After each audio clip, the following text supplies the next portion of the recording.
அன்பிற்கினியவர்களே, இன்றைக்கு முதல் வாசகம் நமக்கு சொல்லுகிறது, தீவினை அனைத்தையும் அகற்றியருளும் நன்மையானதை ஏற்றுக்கொள்ளும். எனவே தீவினை எது, நல்வினை எது, நல்ல செயல்கள் எது என்று எப்படி கண்டுபிடிப்பது? நமது பகுத்தறிவை பயன்படுத்த வேண்டியது அவசியம். பல சமயங்களிலே நமது நம்பிக்கை என்பது குருட்டு நம்பிக்கையாக இருக்க வேண்டும் என்று நினைத்து கொண்டிருக்கிறோம்.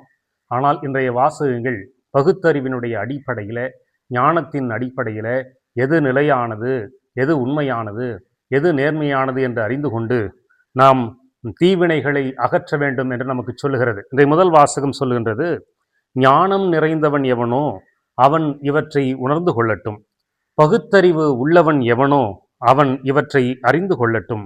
எனவே ஆண்டவருடைய வழிகள் நேர்மையானவை என்பதை நாம் உணர்ந்து கொள்வதற்கு நமது ஞானத்தை பயன்படுத்த வேண்டியது அவசியம், நமது பகுத்தறிவை பயன்படுத்த வேண்டியது அவசியம். அப்பொழுதுதான் எது உண்மையானது, எது நிலையானது என்பதை நாம் அறிந்து கொள்ள முடியும்.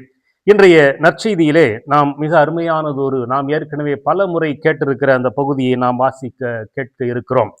மறைநூல் அறிஞருள் ஒருவர் வந்து, அனைத்திலும் முதன்மையான கட்டளை எது என்று அவர் கேட்கிறார்.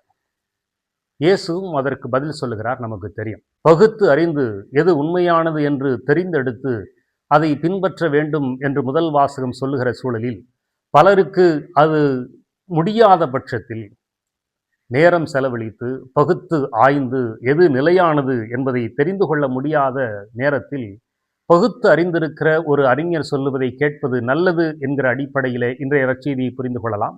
எனவே இயேசு கிறிஸ்து இந்த உண்மையை பகுத்து அறிந்து ஆராய்ந்த ஒரு அறிஞராக, எது முதன்மையான கட்டளை என்று மறைநூல் அறிஞர் கேட்கிற போது ஆண்டவர் இயேசு அவருக்கு விளக்கம் கொடுக்கிறார்.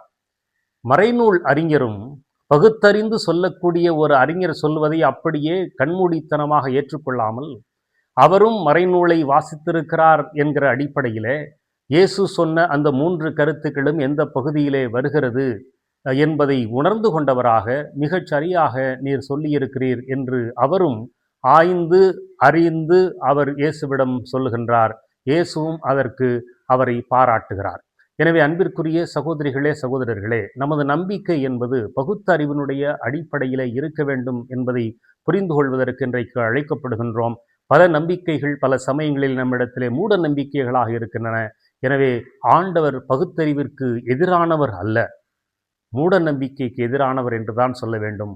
உண்மையிலேயே நாம் பகுத்தறிந்து பார்த்தோம் என்றால் எது உண்மையானது, நிலையானது என்பது நமக்கு தெரியும்.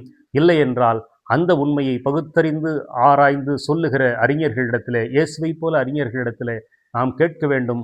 அவர்கள் சொல்லுகிற போது அதில் இருக்கிற உண்மையையும் நாம் ஆராய்ந்து பார்த்து நாம் பின்பற்ற வேண்டும். நல்வினையை நாம் ஏற்றுக்கொள்வோம், தீவினையை அகற்றுவோம். ஒன்றே செய்வோம், நன்றே செய்வோம்.